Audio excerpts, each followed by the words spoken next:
welcome to Synchronicity. We got an awesome guest this week, Duncan Haywood. He's not on social media, has never been on social media, so, you can't find him anywhere. But he's an amazing body worker. You'll hear about all the stuff he does in this episode. Super cool guy, really interesting life. We barely scratched the surface of all the things we're going to talk about. Excited to know him. Also great, to meet upstate people in this little cool vortex up here. Before I get into everything else, we're going to have a fun little intro, tease some topics for next week's solo cast. Big thanks to Ned. These guys at Ned are the fucking coolest. They keep, and you can tell a company when they keep releasing cool shit. That's what they do. So you can go to helloned.com, use the code SYNC, SYNC at checkout, and get 15% off anything you order there. I personally, it's the time of year where I like the lip balm, the Cbd Lip Balm, just because is it chapstick? Can you say chapstick? It's chapstick. The reason I like it is you use it and it doesn't make you need to use more. Chapstick is essentially a scam. I don't know how it works. You put it on and you obviously constantly have to use it. It's not the best business model for these guys to make it something that you don't have to use over and over again, but it is like that. So I like that. There's the full spectrum hemp oil.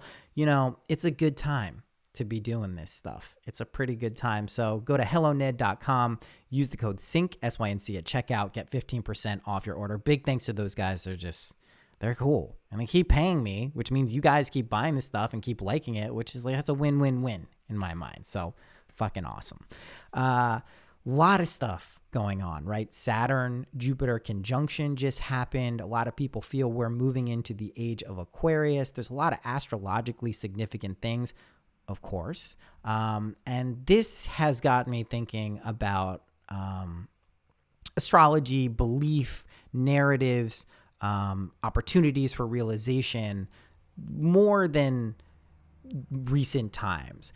So I want to say a few things. I've been doing these Christ consciousness readings. They're open for the rest of the week. Those have been great. And I use astrology. That's the main thing we're doing there. There is tarot stuff. There is kind of energy readings, but astrology is a big part of it.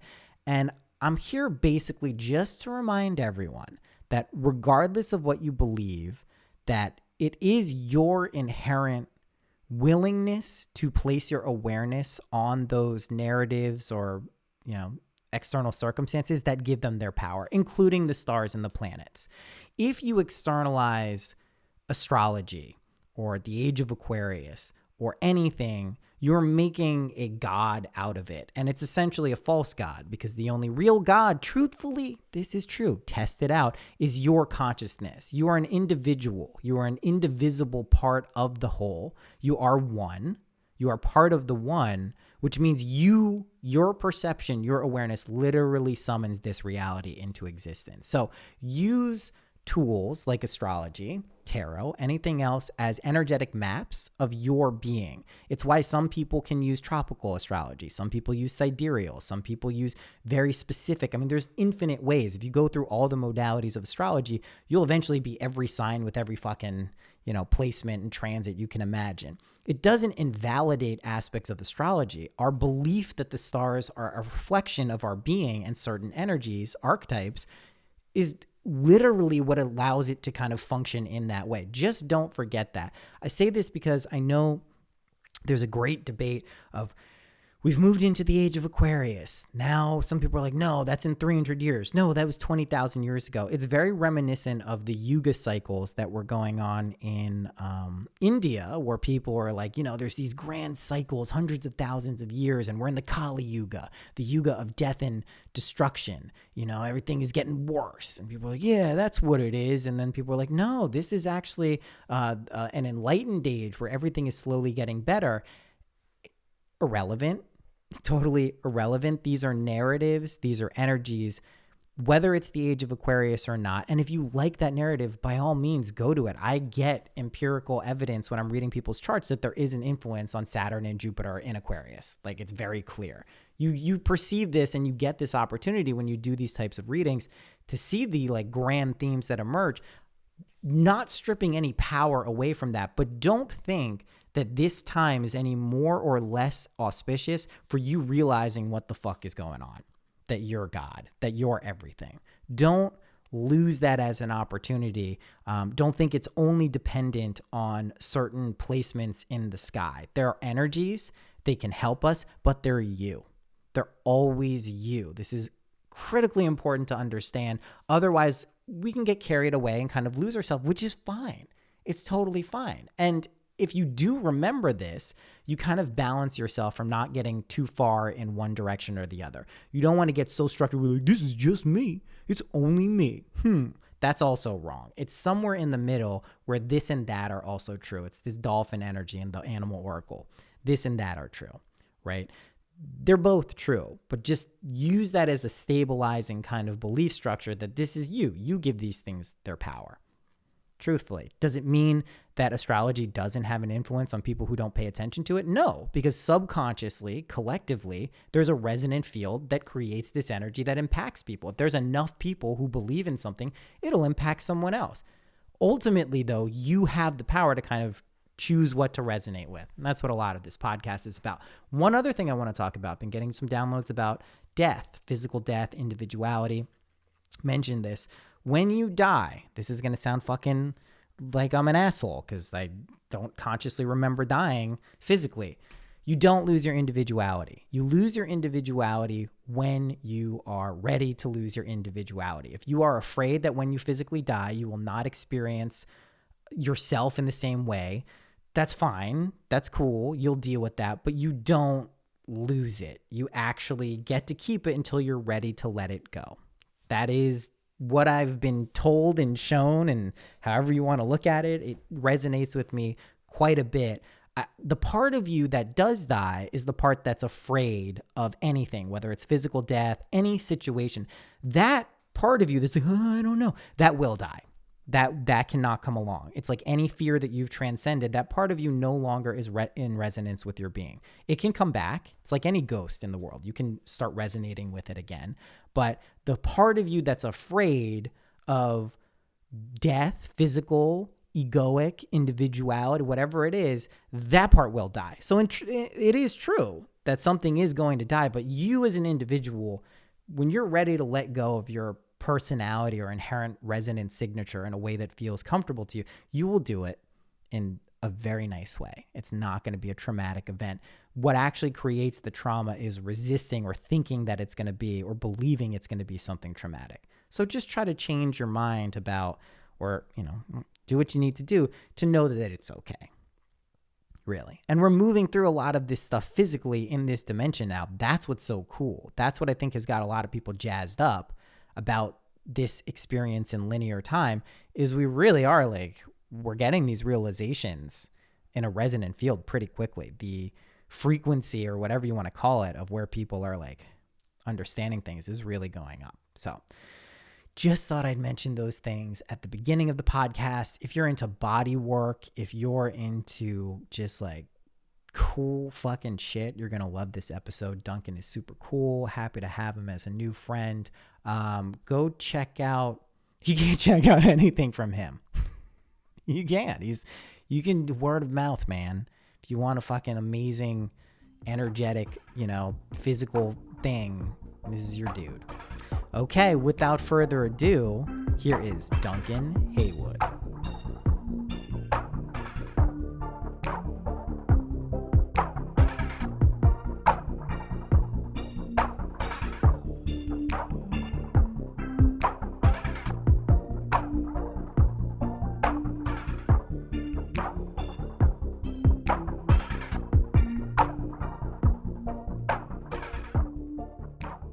Duncan. All right. Thanks for coming on, man. Thanks for having me, Noah. No need to be nervous. I can sense the nerves. You mentioned it a little bit. It's totally cool. I guarantee 3-5 minutes in, you'll just forget that you're even doing a podcast. I am super excited to talk to you. Thank you, brother. I am nervous as hell, actually. I know, it's normal. Yeah. It's like a trip. You settle in. I know you through two people who are very important in my life, Zev and Denise, both who have been on this podcast. I've probably not heard two people say more nice things about someone I actually haven't really gotten to know yet. So I mean this genuinely too. It's incredible, and I very much respect their opinions like a lot. So I'm excited to have this conversation. I'm going to run the show. You don't have to worry about it. But I do want to ask you, since our main connection came through the body work that you're doing, and this has been something for me, especially over the past few years, like I've become way more aware of how I hadn't been in contact with my body as kind of a feedback mechanism, and also just like a part of like my mystical essence and being. Like there's a reason I have this body. I know you've had many different lives and done a lot of different things, but how exactly did you get into body work, and also how are you so good at it? Okay, great question. So let's go back to, I think I was about 25 years old, living in Northern California in a town called Sebastopol. Oh, shit. Yep. I almost moved to Sebastopol. Oh, no kidding. Yeah. Oh, Sebastopol holds such a special place in my farmer's heart. market. I got crystals. I have crystals from there. Wow. All right. So, yeah. So, speaking of farms, I worked on this amazing piece of land called Laguna Farm. Nice. Shout out to Scott Matheson and his amazing crew. So, I was working out at this farm, and, you know, we were just a bunch of us working out there, hanging out after hours, living out there, some of us. And it just got to be like people would sit in front of me and I would just kind of play. And for me, it was something that just felt absolutely natural. Like I never even had to consider what I was doing. The energy felt natural, working with people's bodies, understanding of the joints and the movements and everything like that. It was all very innate. So people were just like, damn, like, what do you where did you learn this? And I didn't necessarily learn it. It's just an intuition for me. So I think I just recognized the aptitude and I went to school. That was in 2000. No shit.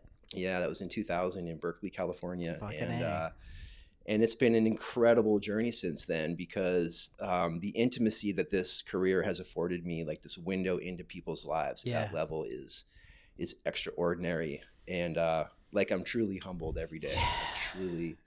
Which is why you get to do something you love so much, or why you continue to like have that feeling as you're doing it. I mean, when you know you're doing what you're supposed to be doing and know you have an aptitude for it, what you experience naturally happens, right? It's a reflection of how you feel about what it is you're doing and why you're doing it. I mean, I love that, because I love that you just recognize from like, hey, this is something I'm touching people in a way, it's making them feel good. I kind of recognize where things are going on, just to like take that seed, plant it, and let it become what it's become for you. Cause like, dude, I mean, you know this is your job. I have gotten 2 massages in my entire life. Both of them have been this year. One was in Turkey at like a fancy spa from like a little Filipino woman, and it was amazing. It was gentle, it was smooth, it was nice. Then I had yours. I wouldn't calling massages like a wrong term, right? It's like body work. It's like what is it like for you when you're working on people? Like what is it like what's the process there?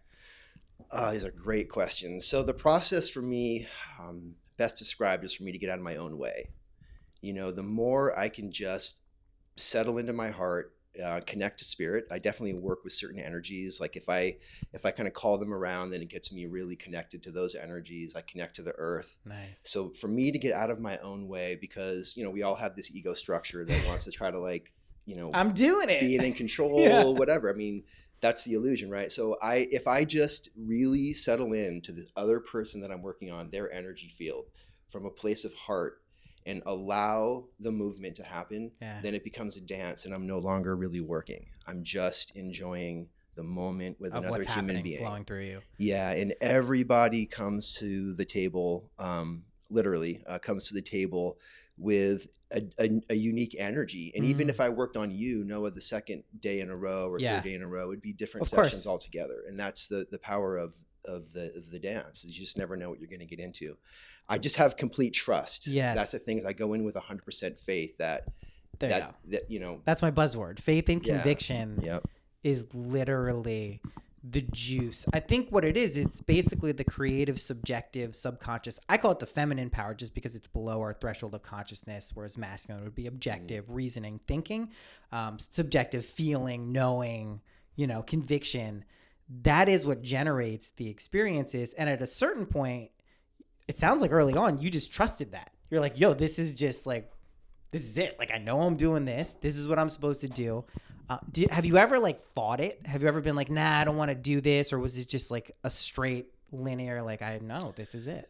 Um, Again, great questions. I mean, it wasn't always the only way I made a living. Right. You know, I have a side of me that's also a builder. My dad was a builder. I grew Mhm. up in a kind of family of like engineers and carpenters and builders, Cool. and always had access to a wood shop as a kid growing up. So I have a love of working with wood as well. So there was a time in my life It's when like I was Jesus. yeah, when I had like a foot in each path, which ultimately was incredible, but I was wearing myself Yeah. really thin. And one of the things, I have to be honest, I was resisting was I moved here from California to upstate New York. I reside in Woodstock, and I was not New York State licensed. And so when I moved here, I got my yoga teaching certification, and I was kind of willing to try to live without body work. I couldn't do it for very long. Right. So what happened was I started to build a clientele kind of underground because I was not licensed, Yeah. and felt like I was running this sort of carpentry on the front, body work under the table kind of dual life. What a devious lifestyle. Yeah, right. Breaking the law. Thank goodness there's no massage police, but so at one point a couple years ago, I just decided, like, you know, my heart was no longer in making money working with wood. Yeah. I love working with wood as a hobby. I have a shop I go Totally. to, I make shit, I have fun. But as far as what feeds my soul at the deepest level is that intimate connection with community, with people. And that's what body work did. So I got my butt to New York State massage school. It was really painful because I'd already been working kind of professionally for about 18 years at that point. So I had to go back to like setting up a table, you know, talk about checking your ego. Yeah. Oh man, it was fucking straight to square one. you know, getting like Wow. schooled by the teachers because I wasn't doing what they wanted me to do, these You're fundamental. doing it Yeah, wrong. it was Wow. unreal, but I just put my head down. I pulled that off. And now I am so in love again with, you know, I think I've been licensed now for 3 years in New York State, and I am just more inspired than ever. Yeah, I feel great. That's awesome. So you've ascended to the level of where what you're doing is now also legally above board. But I think it feels like more like propellant to get you back. Maybe like a humbling experience also too. Like 100%, Yeah. 100%, all it Yeah. was like a perfect storm. Yeah. And there is something to being above board. You know, I'm not gonna lie. Like the energy flows more easily Yeah. when there's like 100% permission to kind of like, I can have colleagues now. I can talk about my work. I can refer, you know, to other professionals and It's have them easier refer to to do. me. It's easier. Yeah. Perhaps a made up convention, but still the energy it carries is real. Made up for sure, an agreement field, right? And that's all what reality ever is anyway, right? But somehow enough of us agree that certain things kind of feel correct. That's cool. Or right, or you maybe call them sort of universal laws that kind of apply across religions or And why shouldn't across they be belief codified? structures, Yeah, totally. you know? Yeah, I love it. I mean, I know, yeah, the bodywork stuff though, man, like, so when you're talking about like grounding and getting out of the way, like what does that feel like for you? Like you still have an experience of it. You may be removing the kind of egoic self from the experience and letting it happen, but you still have awareness of what's going on. You're doing it. Like what are some of the kind of like feelings you get when you're doing that? Okay. I'm going to go back just before I went to bodywork school in Yeah. California. I went to the Berkeley Psychic Institute for a 2.5. Oh, awesome. I you mentioned this. I know. Yeah. So this was a 2.5 year clairvoyant training program that, the initial sort of maybe 9 months of the program was with these very sort of basic classes on how to ground your body and differentiate yourself from other people, which is kind of a key thing. A lot of people actually don't learn that. Like they have all these codependent melding. Who does? Right? No one learns that. You don't learn that. But then when you get the information, you're like, of course, like I am an autonomous being. I have the right to dwell in my body alone without interference from outside energies. Totally. So you gain a whole set of kind of almost like mental calisthenics. So, you know, unbeknownst to myself at the time, those were the foundational kind of learnings that I absorbed that would allow me to kind of root down into the core of the earth and just be like, okay, I am here and I am a conduit of energy, but I actually also have choice in what I will and will not allow to stick and stay through in my body, which is key for body work. I think one of the things that's allowed me to work with people for 20 years consecutively and stay healthy, both physically, emotionally, spiritually, is that I have those tools at the foundation working. So to answer your question, when I ground, for me, I want to be a conduit of positive energy. Right. And I want to share my being, but I don't want to take on what's releasing from other people, right? Totally. So that's the dance. This is, yes. Yeah, I have to be a bit of a martial artist in that sense of just being kind of prepared this for is critical. A little blow that might come out of somewhere. And I get whacked once in a while. No doubt about it. I got whacked a month ago. How does that happen? So like when that's going on, like, because like this is something I think a lot of people don't think about, even not just with body work, but any type of energetic work. Like I do enough readings and like I know like you can feel people's energy sometimes. And if you aren't like don't have your like shield up or your force field or know how to kind of transmute stuff, it'll stick. Like I know there's readings I'll get off and I'll be like, holy fuck, I am drained right now. And I was feeling amazing before the reading. So what happens like when you get one of those experiences where it's, you're catching some of those waves from other people? What is that like? Okay, so I recently had an experience that really knocked me off, and I'll describe it. And it was like, you'll see that it was a perfect storm given. So I was basically doing a favor for somebody. So there was ego involved because I was kind of doing a favor for a sort of quote unquote preferred client, right? So right off the bat, I was separated from the truth. Right. And then I agreed to work on somebody at 9:30 p.m. because it fit into the Their only way schedule. it only could fit into my schedule because I had an insanely full day. So there was breach and number it's 2. the end of your insanely full day. Yeah, and like breach number 2 is that I already knew my limit was 5 sessions, which is actually one beyond what I like to be. And so I was already going into session number 6. So the third thing is I get to the house and I recognize he was a very powerful, big energy human being, but he was messy, like almost like Pigpen, if you could imagine, like his auric field just scattered. Yeah, scattering energy everywhere. And I was like, ooh. Now here's the other thing. He had made a fire in the fireplace where he was renting this house. I do house calls, so I showed up at his place. Yeah. And the flue in the fireplace wasn't working, so the house was completely filled with smoke. And I have a personal sensitivity to tobacco smoke and fire smoke. Yeah. And so I was like, oh my God. So I immediately said, I don't think I could work in here. My first gut intuition was like, get the fuck out of here. Right. Yeah. So I ignored that. So I'm totally ignoring myself every step of the way. Red flag. In order to sort of keep, what I think is, I like to follow my word. I made this commitment. I'm going to follow through. Yes, I get this. So we open up the windows. It's freaking cold outside. So now the house is this combination of smoky and oddly cold. And weird so there's energy. all these things mounting up. And here's the kicker. He happens to be an MD. So after the session was over, he loved the work. I got a lot of flattery, which is another sign that I was in my ego. And that felt kind of good. And then he started getting into my family health history. And I disclosed that I'd had some deaths with cancer, this and that. Yeah. And then he starts laying it on me. Well, when was your last colonoscopy? So oh on my and so God. forth. Right. And I'm like, whoa, man. Because I mean, dude, I really avoid the American Medical Association. I am with it. We're like mine at all costs if you want to stay healthy. That's my opinion. I'm just going to state it. Yeah. I think that they're awesome for breaking a compound fracture or whatever. We're not denying the benefits when allotropic or conventional Western medicine can be useful. Absolutely. It's just most of the time it's a very like overkill, like hack it off type. Yeah. I mean, I've seen really relatively healthy people interface with the AMA and then get prescribed a handful of drugs and then their health just plummets. So yeah. He starts laying it on me that he's going to order me, because he's a doctor, he's going to do it kind of gratis. He's going to order me all these tests and all these like lower GI stuff and everything like that. So I'm basically left the guy's house like 100% not me anymore. Yeah, I took on so much shit.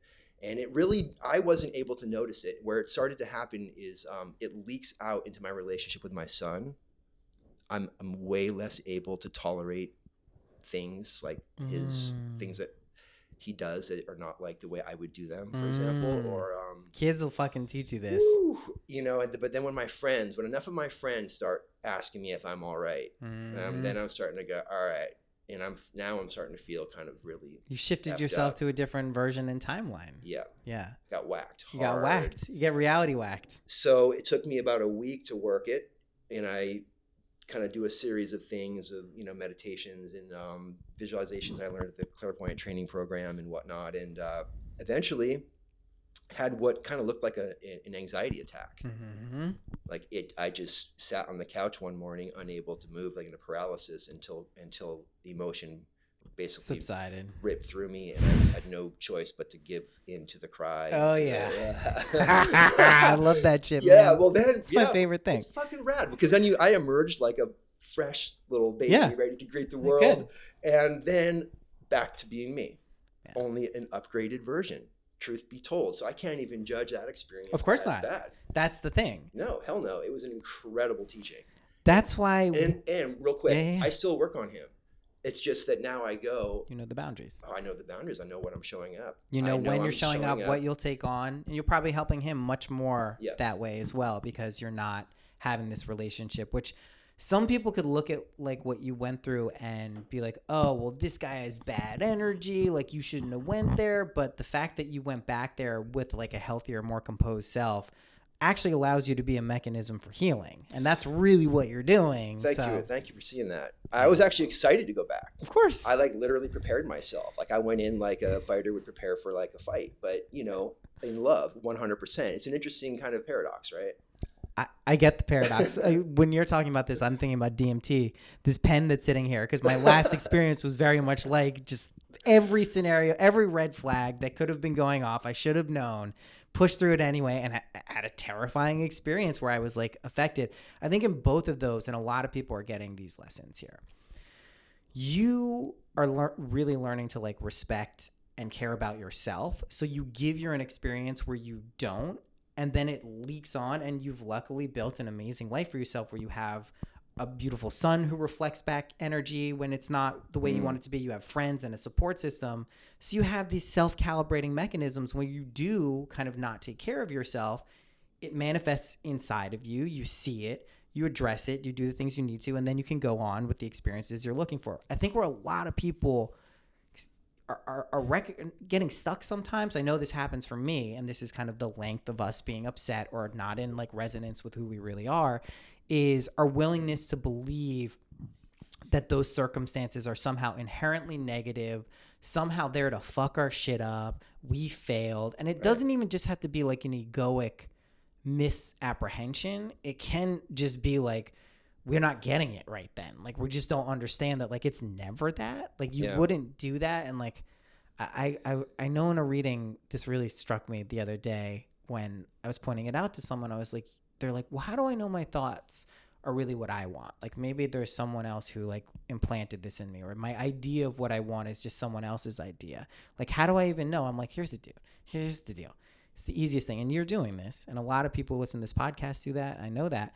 Is you follow what you love. When you know what you love, you will naturally calibrate to doing what it is that you love to do. Even if you're not doing it a lot because you don't think that's possible, which is your belief, and you'll get that. You do naturally get to that point. You don't have to question that. And that literally, that love, as best as I can tell, is how we incarnate and stitch together this experience through like linear time and space. Is we're like, whoa, whatever that person, whatever that Duncan is, whatever that Noah is, I love that so much. I'm going to string through this thing where I forget sometimes that I'm even doing this whole thing. And then we just kind of remind ourselves over and over that like, no, you're doing it. It's pretty fucking cool. It's an amazing thing. And like these bad experiences where you could say they're bad are actually like amazing teaching tools, and not in like a pie in the sky kind of like toxically positive way, but like in a genuine, like, no, there's a real magic and alchemy to like recognizing that that's always what's going on. It's never not going on. It's the best of my knowledge so far. No, I think you're absolutely right. And I think that you just described it kind of on a micro personal level. And I think the same applies to like a macro level when you think about global events or particular global leaders that affect change or whatever. We talked about this the other day about like, to judge that as negative is just kind of like, you know, It's a little I silly knew at this point. I knew you'd pull me back in. So the thing is like I will, just for people who are still weird about it, I have literally not paid attention to the election stuff, Trump or anything since the elections. I just looked because I heard they were going to send out stimulus checks again. I'm like, what are they doing now? Like they're going to send us like $600? Cool. That's the first time I paid attention.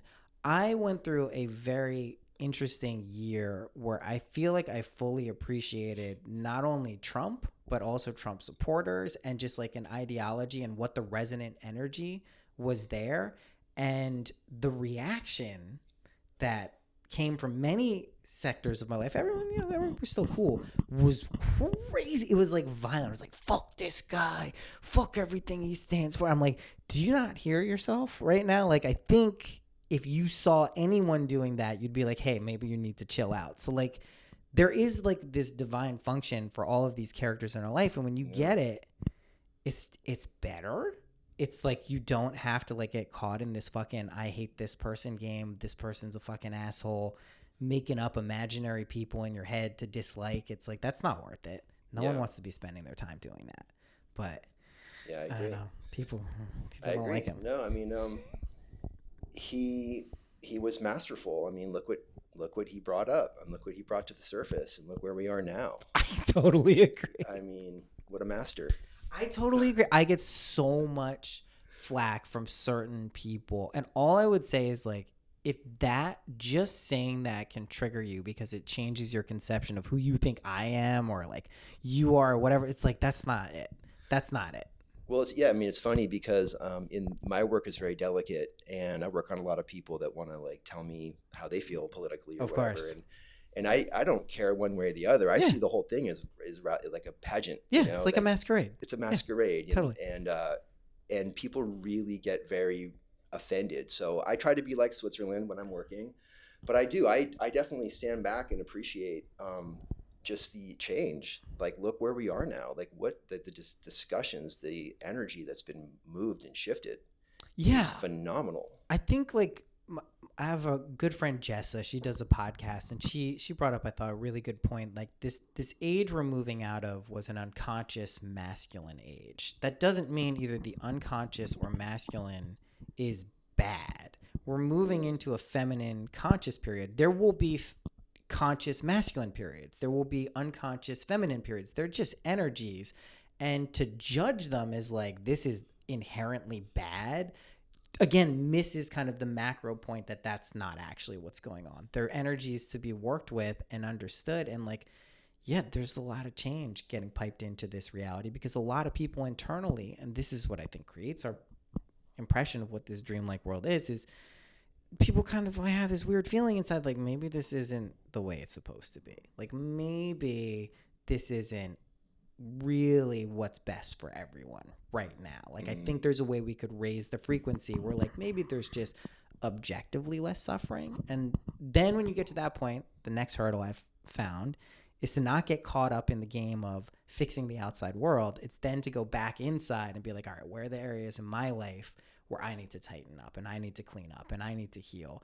And we bring these wonderful fucking people into our lives to help us do that as reflections of what we're working through. I think once we get that awareness and kind of stabilize it, I don't know, shit becomes fun is the only way I can say it. Yeah, I mean, I think you touch on something there where I think it's the people have to focus, I think, right now on their self-healing, right? I think everybody needs to do that. Like I know in my practice professionally, everybody is being asked to shed that which does not serve. Like it's a massive, it's a big ask. You know, there's a lot of structures that we've come familiar and comfortable within that are, you know, hard to change, but you know, it's joining the dance right now. It's letting go, recognizing the chaos, kind of jumping in with it, not trying to fight it. Don't fight it. Don't fight it. Futile. You go down. That's how you drown. Oh, and you can't really drown. That's the worst part. We're in this place right. where you can't. It's just imagine the sensation of drowning until you recognize, like, I think I'd rather be above water right now. You don't like die. You just like are in perpetually. It's like a psychic flood. What were some things you learned in clairvoyant school, like visualizations and stuff? What were some of the key ones you still utilize? So what they would do is we had all these funny terminologies, kind of like our own little language that when you got into the program, it was just sort of like the easiest way to describe a process. So one of the little terms was blowing a picture, which would mean kind of like you would blow it up or destroy it. So what you would do is you would sit down, you would create a mental image picture on your kind of screen, if you will, if your eyes are closed, right? And you see yourself as separate than that which you are trying to remove out of your space. And you might even like create it as a symbol, and then you literally destroy it. And you do that enough times and you will de-energize anything. Right? So it's literally like a practice to take something out of you that you do not want in you. Like remove that kind of frequency. Yeah, like say you're carrying around a lot of shame, for example, guilt, or all these energies that you are just symbolize it, or like make like a sigil or a symbol or like something that represents that, and then destroy it. Could even be another person that you didn't want. It doesn't even have to be a negative thing. Blowing it up is not. I want to differentiate that. Yeah, it's not negative. It's just the removal of that energy which you don't any longer want in your space. That's it could even be a lover that you're passionately in love with that you just need a little separation with. That is very, very important to say, that it's not a negative thing to change, destroy, or kind of remove yourself from. In fact, it's actually a very healthy thing. I think that's a lot of like boundary stuff is I think that's where a lot of self-healing and self-love is like being focused on right now. It feels like in linear time is boundary stuff and honoring what you're supposed to be doing, because it's impossible to be in truly positive and authentic relationships with other people if you're not feeling like you're doing what you're supposed to be doing. And I know a separation, an imminent divorce, 2 small children have taught me this more than anything in the past year. And all I know is, and I'm sure you know this, is like when you're not feeling and doing the things you're supposed to be doing, it's just like it leaks out in every area, and nothing will teach you better than like a child, like your own child. He's just like, oh, what am I doing? Like how did I, really? Like, I got to now go track this back to the source, because this is ridiculous. Yeah. They're teaching tools. And I think, I don't know, you have 10? He's 10. Yeah, he'll be 11 in February. Yeah. So, I mean, what's his name? His name is Leo. No shit. Yep. I did not know that. Yeah, he's a little Pisces. So he's really different than I am. That's real. Oh, he's really, Pisces? Yeah, he's really different than I am. And that's the teaching edge for me, is just to like really honor and nurture him for who he is, and not kind of project some your shit. Yeah, some like narcissistic bullshit.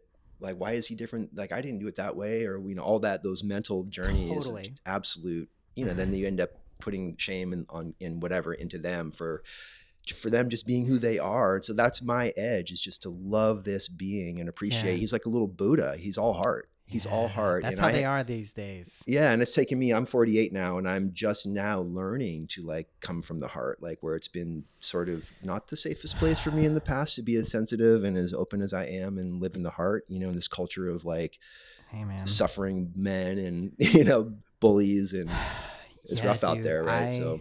I think that's a really important thing. I've been noticing that and saying it, not just for men, although a lot of men, but like the masculine here is getting healed and being asked to live from the heart space and recognize that it actually is a position of like true strength rather than weakness. Also, you mentioned something before when you're talking about the body work that I think was really important when you're working with other people, that the vulnerability, I don't think you used the word, but the vulnerability that happens when you're doing that type of work is like a very precious and like sacred thing, because not a lot of people move into that space regularly, sometimes ever, like legitimately with another person. Even with themselves, they may have some barrier, whether it's like TV or doing something. It's like a very kind of intimate space. It's that is something that I think a lot of people are also being asked to like really plunge into and challenge themselves, like how to actually feel vulnerable.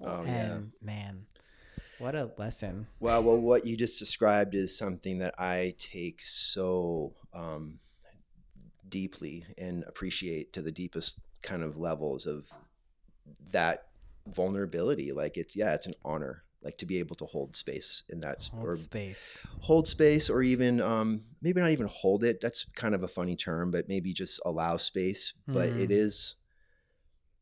there is a container involved for sure, and I see it as a sacred vessel. Totally. And yeah, I think that is why I do the work. Because I really the only time I felt close, well, when my mom died and when Leo was born, because my mom died in my arms, I was actually physically holding her. Shit. And so that was an energy that I said to myself, oh wow, like I need to feel that again. When was that? That was in 2008. Wow. 2008. And so that informed me to be able to be with almost anything that's going on a client level. And in fact, I've even probably taken about 6 people lately in the last couple of years here in New York, massage them up to their death, basically. Wow. So that to me is the ultimate. I have some friends you would love. My friend Jill's a death doula, and there's a lot of really cool people doing some stuff, even on this coast. She's in LA, but that's where I see my work heading. That and into the water. Water watsu, basically water shiatsu. Okay, so both of those are awesome. I mean, I like the symbolic references, and also I just love water, of working in water, of the unconscious and the psychic kind of transitory states. The death stuff, I think, is probably the most important, not the most important, but one of the most important things that's going to be emerging as a theme, because I think as more people recognize that death truly is just a transition, it is not an end of. Personally, I'm actually warming to the idea that even individuality, what we perceive as ourselves, that doesn't go away until we're totally comfortable letting it go away. So even the actual process of death isn't the stripping of individuality. I'm quite positive that even in the word and the root of it, individual comes from indivisible. It means it's part of the one. So even the word we refer to ourselves as individuals means we're not actually divided from that thing. I have a very strong suspicion that more people will recognize that death isn't this looming specter and reaper to be feared, but actually a pretty amazing opportunity to process and go through a lot of things. And if we start looking at it like that, our experiences of it should reap rewards throughout our lives. And I also think we're dead now, truthfully. This is literally what I actually believe. I do really think that what we call life here is basically the most dead you can get, because the illusion of death actually seems to exist, like this finality, like this end, this existential dread. It's not true, but maybe it is. Holy shit, this is as close as it gets. And I really think that's what it is. I'm not saying we're gonna physically die, of course.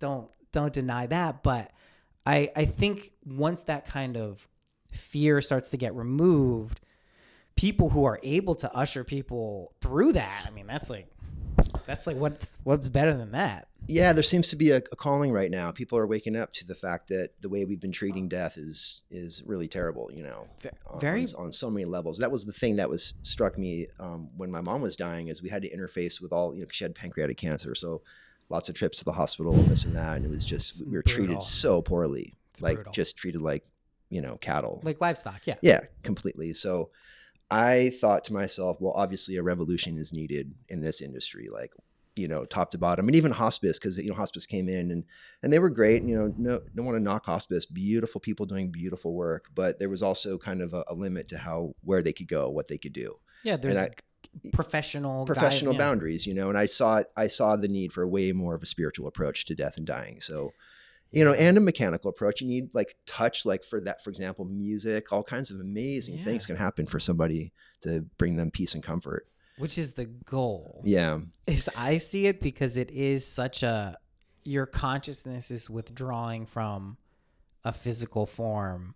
You want to make that as nice of a smooth it's like a birth, you know, you don't want a fucking rough, horrible, janky thing, yeah, it might hurt a little bit, it might be a little weird, might be uncomfortable, but it is going to be something where it's a pleasant experience. So I think so. I mean, it was interesting because before my mom died, in the last month, she started to have way more kind of crossing the veil experiences, and then coming back with information. So I was like a kid in a candy store. What So, was she saying? What was she saying? I love it. I discovered, because she was never really quite out of pain, the OxyContin wasn't getting her out of pain. But I discovered that if I took one of those like super heavily coated higher milligram capsules, and that was meant to dissolve over time in the bloodstream slowly, maybe 100 milligrams or whatever, I would crush those and mix it up. And then I would give her like most of that at once, just because she was suffering so bad in I the had pain. such a weird dream last night while you're saying this. I've never in my life, ever in my life, dreamt of any pharmaceutical ever in my life. Last night I had a dream about OxyContin being crushed up. Oh, that's interesting. Swear to God, what the fuck? That's weird. Yeah. Oh, I mean, I wouldn't touch that stuff with a 10-foot pole. No, me neither. I have no interest. No, I know, but holy shit. But it was necessary for that.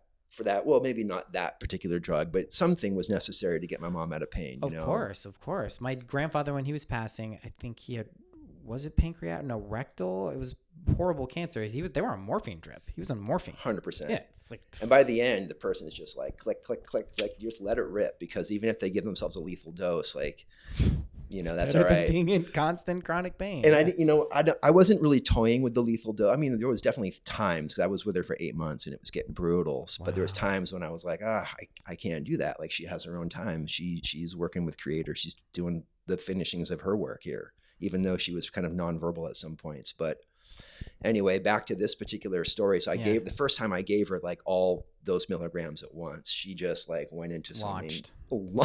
And she was laying on my lap on the couch, and she was able to she was just in awe of the moment, and the energy in the room was unbelievable. So I'm sitting there and I was just like, oh wow. So then I was really gentle. I didn't want to talk too much to bring her out of the field. But at the same time, I was just like, Mom, what's happening? Tell me what's going on. Yeah. And she described, she was bathed in light. All the people that she had ever known and loved on the planet that had both crossed over, and some that weren't, were already there waiting for her to receive her. Jesus was there. Of course. Right? Yogananda. Oh, of course. Several other sort of like religious or spiritual sort of iconic figures that had been in our home throughout. I didn't grow up religious, but we definitely grew up spiritual. What were some of the other? Like Yogananda and the Self-Realization Fellowship were big teachings in my mom and dad. That's kind of Lahiri Mahasaya. Yeah, exactly. So that whole line up to Babaji. We always had had those pictures on the wall, right? I mean, I had very weird synchronicities actually at the Omega Institute with many of those people. Ramana Maharshi too. A lot of awesome people. The Self-Realization at Yogananda. Who was his? It wasn't Lahiri Mahasaya. Who was the Sri Yukteswar? Yukteswar. Love him. Yes. He thought that this was not the Kali Yuga.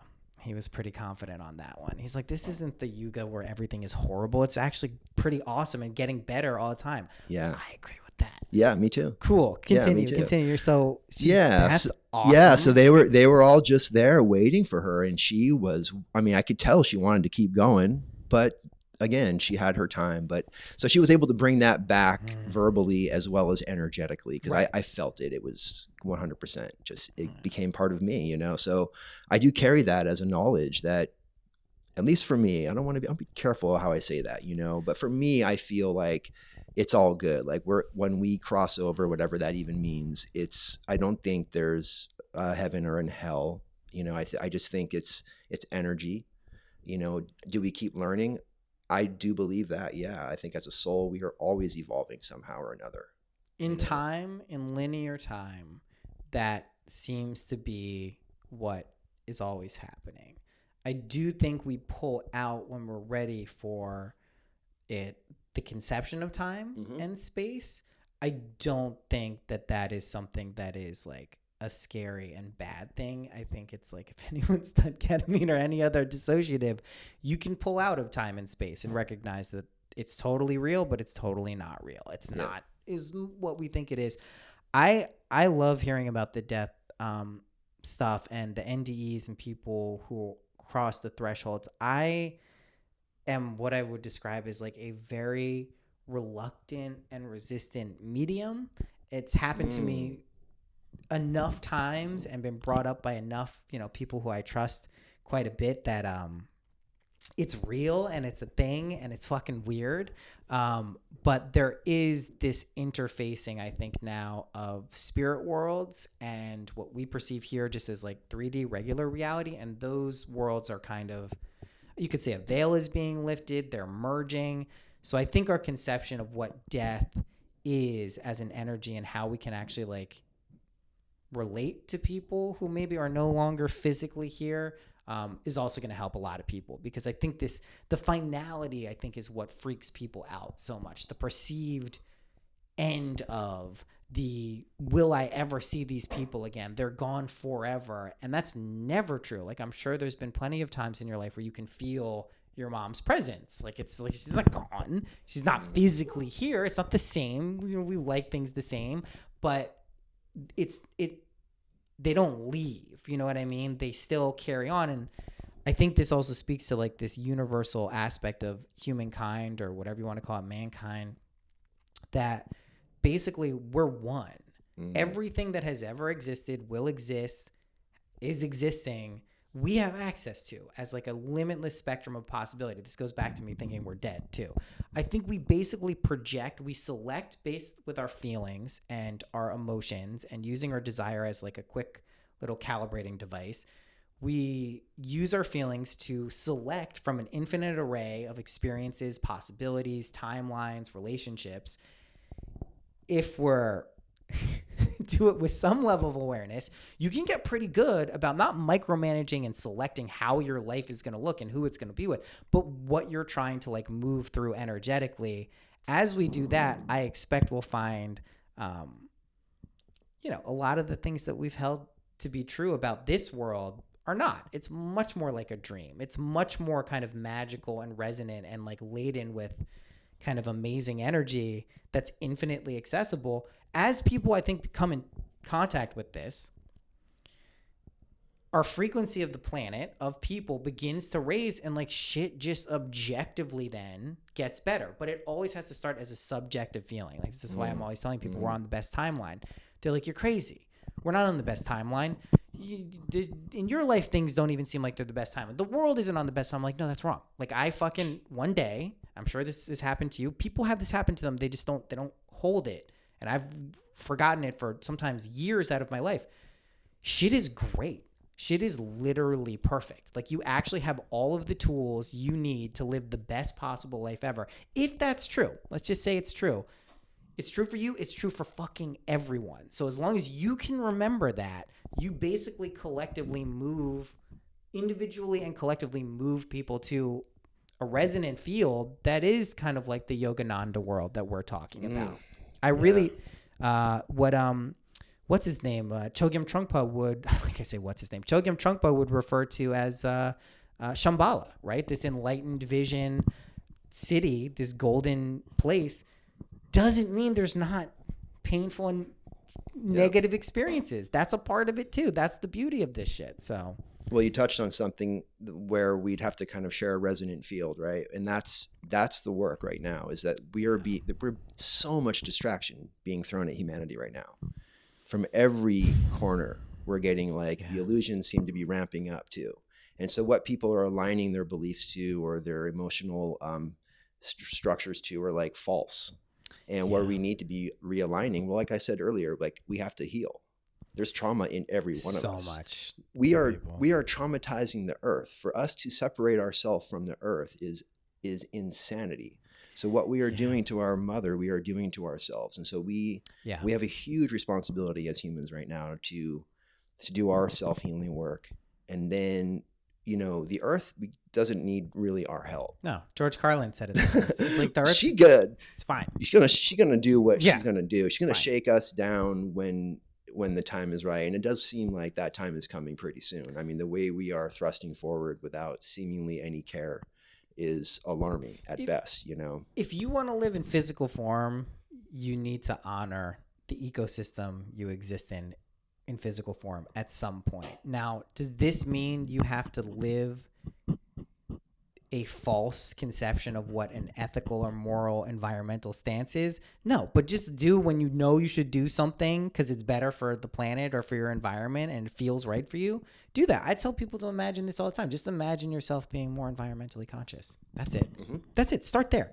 That's it. You'll find yourself doing things, little subtle things that if everyone did that, it would actually have a substantial impact.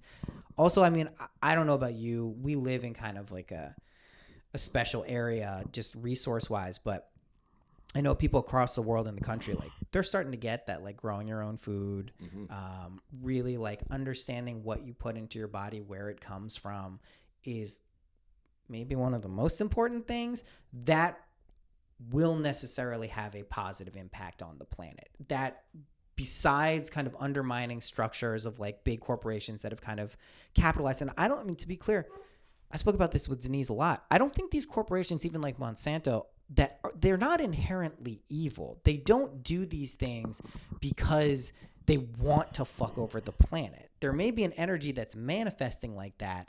It's just that the system, as it is designed right now, prioritizes capital, money, power structures that make that what the companies do. They go, okay, we got to make the money. This is why we make the money. We're going to keep doing this. Pull it out of the earth. This is what we do. Eventually, I think it'll probably be people younger than us, truthfully. They're going to be like, hey, guys, this is fucking insane. Can we maybe shift these systems to taking care of the planet, taking care of old people, making people like feel better while they're alive? I view that as inevitable, not in some like passive, let me sit back and wait for that to happen type of way. It's just something that I can clearly see. I see signs of it everywhere. Yeah. So I think... I mean, this is something I grapple with. I really do. Yeah, it's a tough one. It really is tough. I mean, I recognize, I mean, I kind of feel like I have a foot in two realities sometimes, right? Like I recognize. Just two? Yeah. I mean, I recognize there's so much crazy shit going on. There's wars happening. There is overdoses happening. There's human trafficking happening. There's pedophilia happening on a systemic level. I don't even know where to begin. Yeah. Like, there's so much crazy shit going on. And like I said earlier, like we still have to, airplane on the mask analogy, we have to heal ourselves first, and do our own deep inner work. And like, it's always a good thing too, to pick a cause and get behind it and try to make change on that very sort of community grassroots level. So, I'm really trying my hardest right now to kind of humble myself, really come from the heart, do the best work I can do with my professional life, and then look around my community to see like, where can I fill a gap or what can I do?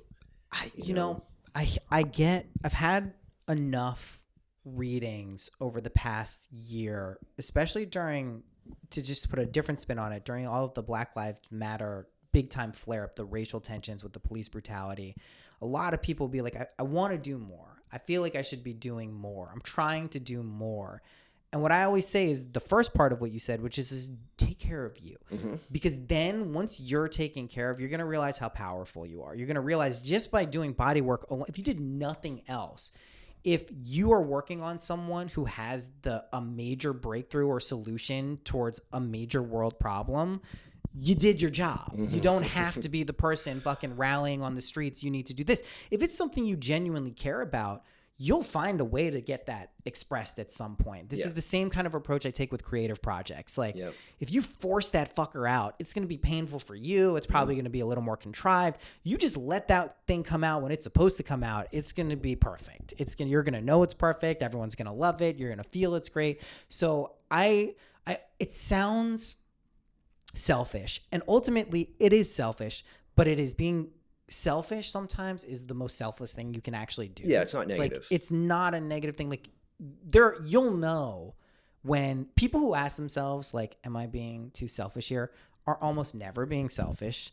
People who don't ask themselves that question are usually being selfish. So it's like a pretty easy thing. If you ever ask yourself, like, is this selfish? You're probably fine. Like, you're probably fine. You'll know. And like, there will be a part of you that like lets you know if it is. But the environmental stuff. I mean, I like the agoric tantric approach to life. I like to go into every single energy from the inside out. That means sometimes I eat McDonald's. That means sometimes I indulge in like just clearly polarity wise, like negatively charged things, but to show that they're just as illusory as anything else, that they don't bind you. They don't hold you to any more power. They just have their power from you. That's the whole fucking thing. Yeah, I think you're doing plenty for the environment. It's my hunch. Just a hunch. But yeah. Well, I feel really good about it. You know, I mean, I don't drive a Prius or anything like that. Just been living up here even is like a big. Yeah, and I mean, listen, I'm not one of those people that thinks that suddenly we're going to just turn this ship around tomorrow. Like, I think that's not what's in store for us. You know, so I'm not like living in a doomsday reality, but I just don't see us laying down. Every one of us would have to lay down so many personal little habits of clicking the stove on to heat our water or whatever it is that we're doing to this earth right now. So I feel like we're just playing this one out, you know? I think that's true, but I would also say that I've seen enough times in my own reality and just on a macro level that like a flick of the wrist in one direction really does change a lot. Like, you are old enough, I'm old enough to know what the world was like before the internet. Yeah. When you had to like pick up the phone with the cord and call people in a busy signal and all that shit. You actually had all the phone numbers stored in your head. Now look at the world we're living in, and we didn't perceive that as it was happening as some like radical shift in reality. Like, there were big upgrades, like, oh, look, an iPhone, oh, they're like computers now, but like it's a massive shift just in like 20, 30 years. I think from what I'm seeing with time in terms of its acceleration, I think we're going to see some really rapid change, both in terms of the earth clapping back big time. I don't think it's going to be like, hey, everything's great, guys. Like, I think it's going to be some devastation for. And we got to talk about AI then, because AI, don't worry about too much. I think we're the AI, basically. I mean, in a very non-scary way, hopefully for people. I just think that like AI is a reflection of our ability to structure ourselves as like avatars in a game, in a video game, right? The game feels like a first person, you know, we're going around, we're doing our stuff, but really like when you zoom out, it's more like an RPG. This is something I'm borrowing from my friend Jessa. You play through roles, and that is what this is. I don't think I don't know, we're gonna see. I'm weirdly very optimistic about the future of this reality. I mean, I wouldn't be having kids at the rate that I am if it weren't true. But I also recognize there is going to be a lot of transition and upheaval to move into systems that are substantially different than what we're experiencing now. And it does feel like that is imminent. Yeah, we will. I mean, humans are amazingly adaptive. We will figure out a way. But yeah, we might go through some stuff on the way there, you know, and that's okay. Like, again, no judgment on that. It's like everything, you know, sometimes we get sick in life, you know, we get like a cold or a flu, or I mean, sometimes people die of things, you know, like even with COVID going around and all these things, all this energy exists. It's our relationship to it. And to me, if it's ever feeling disempowering or like circumstances or things are controlling you, that's your calibration mechanism. Don't buy into that as an actual reality, because then you're concrete, you know, it's crystallizing that is true. That's when you can like push back a little bit or allow it, figure out what you're going to want, and then create and generate from there. Yeah. It just seems like the main vibe that a lot of people are learning now. I mean, dude, money, we were talking about it a little bit before. Like, I mean, in 10 years, I think just people's concept of what money is going to be radically different. And I see it already with crypto stuff. It doesn't matter who it is. You will know someone. If you are in this world, you will know someone in the next 5 years who all of a sudden has way more money than anyone you've ever known in your entire life. I've been in this space now for 8 years. I see it all the time. I see what's happening now. That alone, if you go through like every pod of person and has one of those people who like, hopefully they know how money works and they're not going to fuck it up and they're not going to fucking get all weird with power structures with it. But let's say 10% of all of those people who are now like instantly wealthy, 10% of those have a positive relationship with money. Recognize it is something to be kind of like circulated and given and like used substantially. that alone will completely reshape kind of the economic structure of how things work, because people really will start prioritizing, which they kind of got a taste of with the pandemic and the lockdown. Like, what do I really want to be doing? Like, what am I supposed to be doing now? Yeah, it's funny. I had an interesting feeling come up, or many feelings, during the beginning of the pandemic. And I started to feel that people that were amassing wealth on the level of like a Jeff Bezos or whatever, I felt like it was gross, like wrong. Like, and I know I try not to even judge almost anything. And yet that one felt like just disgusting, you know, like to hear about like how the workers of the corporation that they work for are being treated when you have a person that could literally bail the country out if he wanted to, you know? I mean, the way I also, you know, that's his role. Sure. He's no different than like a Trump. It's kind of gross to some people. A couple things come to mind. One is, I get my news from TikTok now, so you're just going to have to accept that as a reputable source. But I saw this TikTok, and this dude didn't seem like he was lying.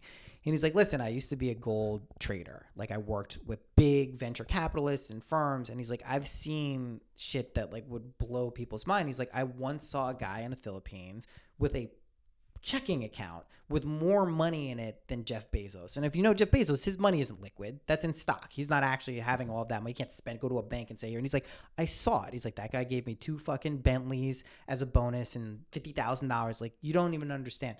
So there's people who are privately significantly more wealthy than a Jeff Bezos. One of Jeff Bezos's, you know, desires in life is to be known as the richest man in the world. That's just what he wants. He wants it so bad. He got it. That's literally like he projected out that image. In terms of accumulation of wealth, it's far more concentrated.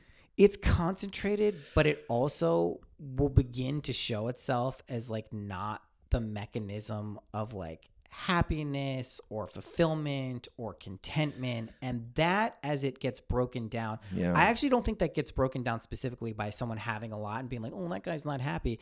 It's that there are gonna be people who start to just tune in to what they actually want. And if it's $1 million, great, it's $1 million. It's probably, newsflash, not $1 million. Like, maybe that'll make some aspects of your life easier. Go for it. Nothing wrong with $1 million. But there is going to be this deep internal sense of satisfaction and contentment and fulfillment when you're doing the things you want to be doing, when you're in the places you want to be. This is the best time ever to like wake up to that, because the world is literally on one big pause, pattern interrupt. No one knows what's going on. Everyone is making it up. That is going to become more and more apparent as time goes on. It's not becoming less apparent. That the onus then becomes on every person individually to kind of like shape what they want for themselves and their world. Like, that's it. The money part of it, like, dude, it sounds so fucking crazy because I love money for one very specific reason. There's so much energy placed on it as the dominant power structure, or one of the dominant power structures in our world. So many people have a very like strong relationship to money. They hate it. They don't love it. It's fine. It's good. Just everyone has that. So when you can just look at it and see it also as illusory as anything else, truthfully, and manifest it out of nowhere, spend it, borrow it, circulate it, give it. It's the coolest fucking thing to me, because what it really is like anything, I'm sure you know this, just like the work that you do, if it's an expression of your love and it's an expression of like being kind and giving and generous in an authentic way, it's as good as anything else. And there will be enough people, I think, plant that seed of thought around where like no one's gonna give a shit about Jeff Bezos. You're just gonna look and be like, all right, that's his cool dude, whatever. I mean, he also like doesn't have the power. No single person, no matter how concentrated their wealth is, has the power to change these structures. It has to be an internal decision to do that. He could be a great part of it. I saw his wife ex gave like $5 billion to like some, I don't know what it was, an environmental, I have no fucking idea. She gave $5 billion to a charity. Yeah, I find it fascinating. I listen to all these Ron Chernow books. He's the guy who did the Hamilton documentary, biography that what's his name turned into the Lin-Manuel turned into the play, and he did a huge series on Rockefeller, J.P. Morgan, and this great book called The Warburgs, which was this German dynasty. Yeah, okay. Yeah. Dude, people should listen to these things to understand how wealth like the ideas of what wealth and money are like actually began. Like, well, you're going into the formation of the Federal Reserve Bank. Yeah, and, Hamilton. That's Hamilton, by the way. He founded the fucking Fed. Well, he founded the pre-conception of centralized banking that turned into the Fed. Yeah, Paul Warburg. I love this shit, man. Yeah, it all seems to point back to the Bank of London, right? The like massive center of it all. You know, John Dee, you know, that stuff, the scryer, the wizard of the British Empire. There's a lot of interesting things that point to a very metaphysical kind of basis for London, England's and the UK's conquest of the world, and kind of the energies that. Bro, I think we're talking about something so magnificent. We can't even wrap our brains around it. I love it. Dude, we're gonna cut this one abruptly because I'm definitely gonna have you back on. We got to do this again. We have to do it again. I end with. Well, let's let your listeners feedback on that one. They're gonna want to love hear it. me back. Dude, 4 questions. I usually say 3, but it's actually 4. What's your favorite color? I love blue. Nice. What's your favorite number? 7. Nice. What's your favorite animal? Large cats like leopards. And, cool. Yeah. And what's a practical tip that's helped you in your life that you can share with people listening? Go easy on yourself. Yeah, be gentle. Honor that tender part of yourself that is the most human. That which is the slowest part of yourself at times. Yeah. Just nurture that, honor that, tend to that, and be good to that. Yeah. I love it. Thanks for coming on, man. Thank you, bro. It's been great. It's been so fun. Yeah.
Hope you enjoyed that episode. Duncan is awesome. You can't find him anywhere.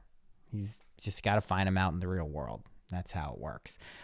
Big thanks to everyone who supports this show. Patreon is popping. We're doing all sorts of stuff over there. Music stuff is popping. Readings are popping. Tarot stuff is popping. It's all popping. How many times can I say popping? It's a lot. I think that's enough. That's it for this episode. The Christ Consciousness readings, if you're hearing this in real time, are open for the rest of Christmas week. That's it. They'll be closed until next year. Regular readings will probably resume in the new year, 2021. Shit's good, guys. Really. We are energetically in a good place. Believe that, accept it, know it. It's fun times. Until next week, happy imagining.